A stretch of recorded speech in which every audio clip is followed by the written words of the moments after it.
correct. 100%. Now, why did you start this before Sidney Powell even talked about it, before President Trump even talked about it? How did you know that to even start with this Dominion software? Well, interesting story. In 2018, the Dallas election, Dallas, Texas, had some irregularities in it. Irregularities such as we are now seeing in our national election. The state government of Texas, the governor formed a blue chip panel to dig into it, and they hired a cybersecurity group, ex-military intelligence and federal law enforcement types, and cyber experts and so forth. And they studied it for 2 years. So it was run on Dominion equipment, and they basically had 2 years to figure out what the rest of America has been trying to understand in the last 2 weeks. And they had come up with, they discovered there's about a dozen ways to cheat an election being run on Dominion or other systems. And I was aware, I believed, and the backstory for this is too long to tell here, but I knew that in July or August that they were going to try to do this election. And I fell in with that group, actually another cyber group, and that group, and then we started. I don't even like to think of myself as hiring these people. It's more like we're all fellow travelers. They were all on the same path. I started just funding it so everyone could do this and not worrying about their mortgages and such. But I think of them as the bad news bears, and I'm the team coach. They don't work for the team coach. They're their own people, and they're quite eccentric and colorful and interesting people. It'll make a great movie someday. And would they be experts? Is it fair to say they would be experts in uncovering fraud? Yes, experts in uncovering fraud, cybersecurity, uncovering hacking. They were white hat hackers. Most of them are white hat hackers. There's some legal people involved and national security people involved. So, so they're experts in I think of it as reverse engineering. When the United States or Israel comes out with a new product and it's a great product, they take it over to China and they break it apart and they figure out how it was done, and so they can copy it. That's reverse engineering. These folks reverse engineered how you cheat an election using Dominion equipment. Now, I've been reading that Dominion, the origin of it, was to control elections in Venezuela. Hugo Chavez actually originated. And so was the original intent of Dominion software to steal an election? Yes, although, there's a lot of dancing around this. Let me be more precise. Some Venezuelan engineers developed something called Smartmatic in Venezuela. They then moved and opened a company in Florida with that name. In like 2003, Smartmatic changed its name to Sequoia. Somewhere along the line, they licensed software to different people, election people in the industry here. But there were hundreds of Venezuelans around the United States teaching how this could be implemented.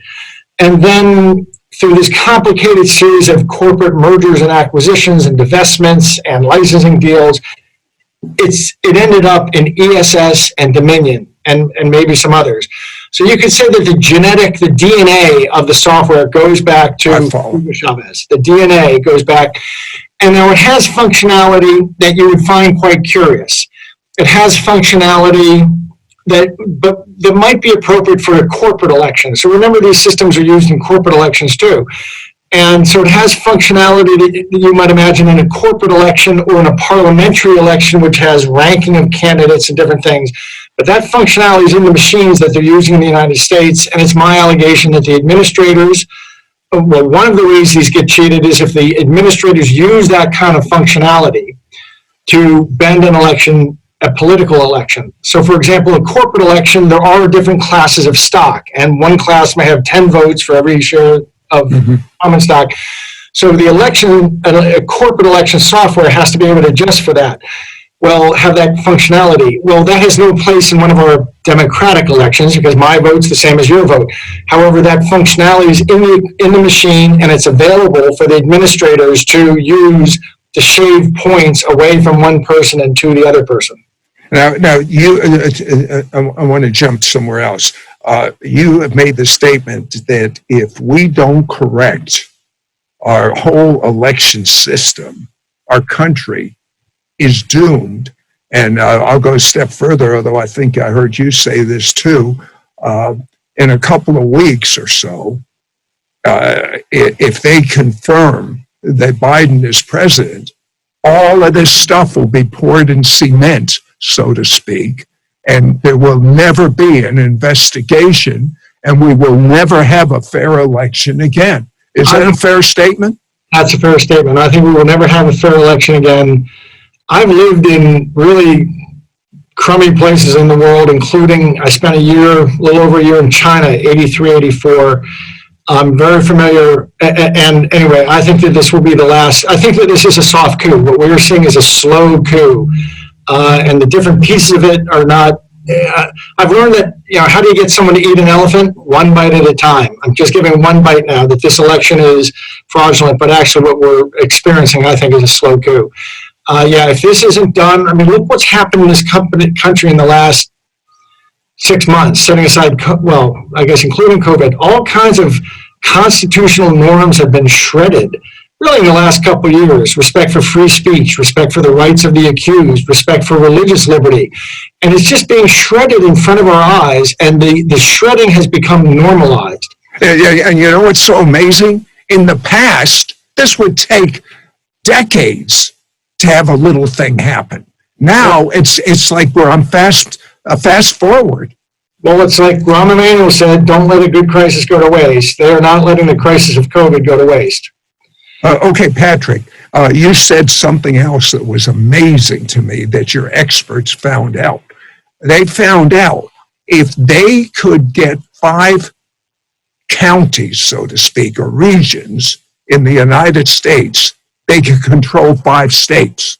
If they could control 5 states, they can control the election. What were those 5 states? Let me make it 6, and actually think of it as 5 counties. The counties containing Atlanta, Georgia, Philadelphia, Pennsylvania, Detroit, Michigan, Milwaukee, Wisconsin, Maricopa, Arizona, which is basically Greater Phoenix, and then Greater Las Vegas, which is called Clark County, Nevada. If you don't have to steal and cheat across the country, but you have to steal like crazy in those 6 places. And if you flip them, you flip those 6 states: Nevada, Arizona, Wisconsin, Philly, Michigan, and Atlanta, and Georgia, and that far and away steals the Electoral College. And that's what they did. And those happen to be the places, if you've been following the news and you hear on election night, remember there were whole voting operations shut down for 3 hours because of a water main break in the middle of the night, things like this. Those happen to be the places where those oddities, those irregular, and I've never heard of that in my lifetime. In the middle of election night, you're shutting down a voting place and kicking everyone out with all the... And those are the places that they had to steal are the ones where those water mains broke. And what do you know? When people were kicked out for 3 hours, suddenly machines were processing 3 or 4 times as many ballots as they could process, and you had these enormous spikes. And what do you know? 99.4% of 600,000 votes come in and get counted. And what do you know? 99.4 are for Joe Biden. So it's things like that. Well, it seems to me, and I'm just, a plain person, but all we have to do is have a brand new election in those 6 regions, not the whole United States, and we can have the truth come out. Is that a possibility that would work? Well, there's different, there's recounts and there's revotes. What you're describing is a revote. Yes. A judge will order a recount when they have identified fraud or errors and they can strip those out. But if the thing gets so scrambled, it's like an egg you can't unscramble, a scrambled egg. If it gets so scrambled you can't unscramble, they order a revote.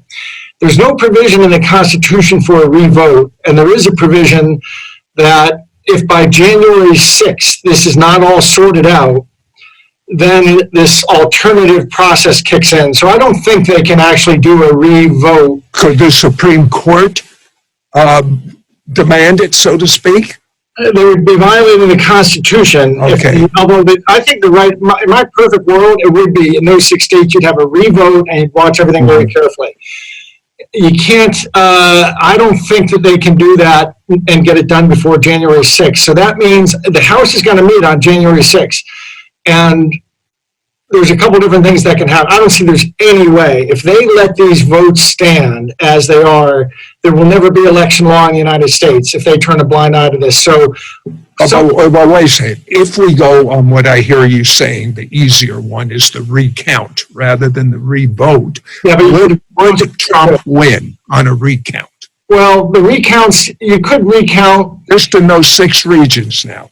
Yes, take Nevada. They're claiming that they found, I think, 40,000 dead people voted, or people voted twice, something like that in Nevada. If you can strip that out and a few select things, 17,000 dead people and things like that, that may change it. So that's the recount. I don't know if that's enough to really change the whole thing. I don't think they can get that done, because a bunch of the places a recount doesn't matter, because the ballots have been tampered with, the ballots have no provenance, the ballots have been run through Dominion readers. And here's something people don't understand. The Dominion readers, so-called readers, actually have little printers in them, and they can print votes. Excuse me, for non-computer people, what is a reader? A reader is the machine that you feed the ballots into. After people have voted, you feed the ballot in, and the machine reads who you voted for. Well, it turns out that those not only read, but they can actually print. And they have a library inside the machine, which they advertise in their literature to election officials, that library of prints doesn't have to print perfectly. You can make, which you could tell it was a machine, it can print like a human did it. So there's little scratches and things that aren't perfect. So the machines have the ability to make ballots look like they were filled out by a human when they weren't, that starts getting a little odd to have that functionality, that they would have a library of human-like checks. And because the machines could have been hacked, and certainly these ballots have all been fed through machines, it would suggest to me that you can't really do revotes. Some of the revotes will pick up, or recounts will pick up some things. They'll be able to exclude dead people who voted. They'll be able to exclude people who voted twice. I don't think they can recount the ballots everywhere and get the truth, because the ballots have been altered, or even the provenance of the ballots. They were supposed to keep the envelope with the signature next to the ballot, and they separate those.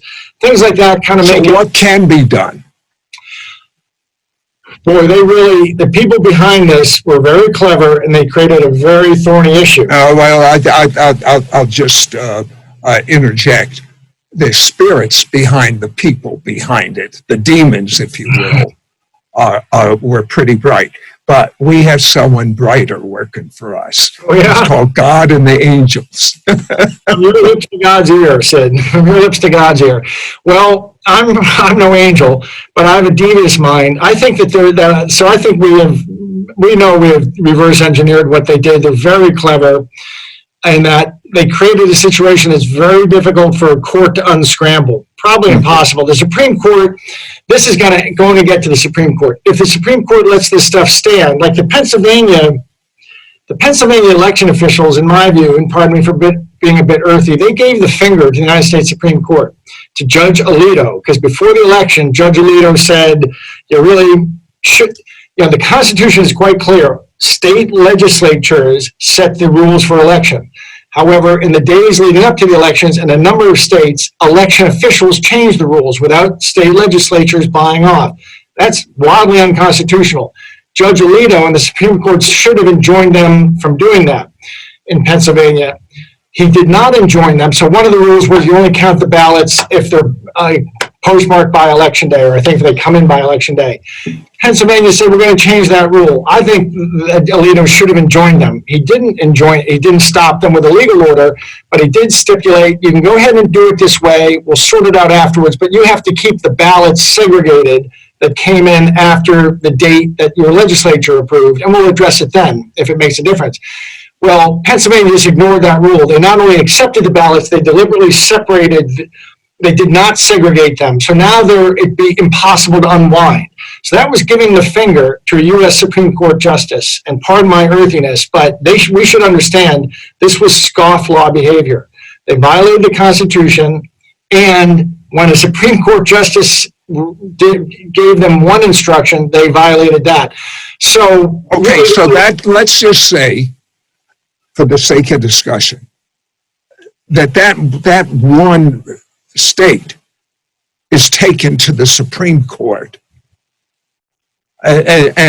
based on what they see there and see in a number of other states. What is the best we could get from the Supreme Court? The best would be to say, you know what, since you polluted your ballots of mail-in ballots, you got to throw all of them out. To which the other side will say, wait, you are taking away the votes from millions of people, to which the correct answer is no. You sons of guns who polluted those votes against our Supreme Court orders with hundreds of 600,000 or something of these ballots that came, I forget how many hundreds of thousands that came in late, because you polluted that pool, you guys destroyed their vote. That's what they should say. Strict justice, that's how they should treat it. Okay, so if that occurs, what is the result? Then you'd be throwing out over 1 million, couple million, I suppose, mail-in ballots in Pennsylvania, which were overwhelmingly for Biden, and Trump would win by 500,000 or 1 million votes. However, the answer to that is no, by doing that, you're disenfranchising the 2 million people who sent in ballots who did send in ballots, to which my answer would be, no, we're not disenfranchising. You disenfranchised by polluting them with these ballots. We told you not to pollute. But so that'll be the argument. The best thing that would happen is the Supreme Court stands tall and says, listen, this is the Constitution, this is the order, you violate it, strict justice. Everything that you polluted by doing this gets thrown out, in which case it's a landslide for Trump would be revealed. And by the way... Okay, but that's what I see. I want you to know. So I just want to know how it could be done. You gave me the answer. You gave me the answer. Done, but what the Supreme Court will do instead, I mean, that would be really... No. I am going for the gold. Okay. I'm going for the gold. I don't want to know what they're going to do instead, because they're not going to do it instead. If you really are on principle, you really have to say, if the Supreme Court lets stand the behavior that a bunch of these states did in the days leading up to the election, election officials changing rule and thumbing their nose at the legislature, if they let that stand, then I would say there is no election law in America. From then on, every state election official is going to cheat as he wants. It's the Wild West again. Yeah, because, the Supreme Court showed they turn a blind eye, and so you could never enforce it again. So I think they should be strict and throw out everything that got tainted by this goon behavior. If they don't do that, though, there's another thing done in the Constitution. Our founding fathers knew that elections, this kind of goon behavior can happen. So they set up an alternative process, a number of alternative fallbacks. And at some point, the Supreme Court's going to say, you shouldn't have done that, but it's too extreme a remedy to just throw out 2 million or 7 million mail-in ballots. So we're going to just go to the fallback. And the fallback is, first of all, the state legislatures, what they can say, look, we in Pennsylvania, Michigan, they can and should say, we see how badly this was done. We see that the state election officials violated our laws.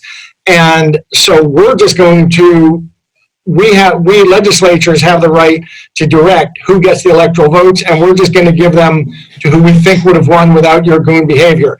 If that doesn't work, the whole thing goes to the House of Representatives, and there's a special kind of election there. So those are the fallbacks. Okay, I believe, and I don't know how, that's why I'm interviewing you to find out perhaps how. I believe that Trump will get his second term. And I'm trying to put the puzzle together, the reverse thing you were talking about. I'm trying to figure that out with that known fact, working that way. I know how to handle it spiritually. What can our people viewing right now do practically to help? Well, actually, you can do something quite important. There's a woman who's become prominent in the last month who's been doing this on her own dime. And her name is Sidney Powell. She has a website called defendingtherepublic.org, defendingtherepublic.org. Go there. If everyone listening went and chipped in $5, this problem could be over. Oh, Trump absolutely can win. In fact, I find it inconceivable that everything goes, that Biden gets seated through any normal process now. If it goes to the House and he gets seated in these alternative processes, I did not vote for Mr. Trump. I'm not a Trump supporter. I'm a libertarian. I'm doing this. So why are you fighting so hard? Full principle. I love the Constitution. To me, my religion is the U.S. Constitution. I would be doing this if it were Barack Obama had been cheated, if Ronald Reagan had been cheated, if anyone had been cheated, I'd be doing exactly what I'm doing. Yeah, are you sure you're not Jewish? We Jews have this sense of fairness. I know. Well, I'm Irish. And Irish, I'm not sure we have the exact same sense of fairness, but we have a sense of, you know, the joke about what's Irish Alzheimer's? It's when you forget everything but your grudges. You know? I think that if this stands, we're going to turn into Paraguay or something. It's the end of the U.S. as we know it. It's not going to be the end of the U.S. I think God's not finished with us. I know God's not finished with us. I believe God is using you because you had the foresight to do this research just at the most pivotal moment in the world. How can we get some of the information you have uncovered? Because you have blockbusters that the attorneys don't want to even release, so the public doesn't know what's really going on. You know, I've written something. I have a website I've had for 13 years called Deep Capture, where I write about corruption. And it won various awards in 2008 as the best writing on corruption in America. It was dormant for almost a decade. I reactivated it when I started taking this on. So you can read the details and the facts. Anyone who tells you there's no evidence, go to Deep Capture, and right at the top, there's an essay, the 2020 election was rigged, the evidence. I'm also tweeting out things, so there's social media and such. I'm doing interviews and tweeting them. So the more we can do, the mainstream, there's the mainstream, then let's say the alternative, but that's kind of respectable alternative. And then there's the really fringe. And finally, because I was giving all this to the mainstream weeks ago, and they were shutting me down, wouldn't even listen to the evidence or anything. So we've been working our way in. We're doing more and more shows. Now we've gone from doing shows with 3,000 listeners and 10,000 to now a good show like yours with millions. And I think it's only a matter of days before we force them, especially if what people do is they tweet these shows or they send them to reporters at mainstream press to let them know you're watching, and they can't just block it forever. Let the mainstream know, and they will force having us on, which will let the conversation evolve. Out of curiosity, all I know about Sidney Powell is what I read in the newspapers, and I have to tell you intuitively, I happen to like that woman. Yes. And like what she's doing. However, did you supply her with any of the research that your Bad News Bears came up with? That was the group that was assembled to find fraud. You can be sure that everything that for 3 weeks we've been pumping everything we could find, both to the mainstream media and to the President Trump's orbit. And frankly, that includes both Sidney's side and Mayor Giuliani's side. However, I don't want to take any credit. I'm a concerned citizen. I'm not connected to either of them. And Sidney especially had really sussed out what had happened. We showed up with some missing pieces of the puzzle, but she had the puzzle roughly assembled.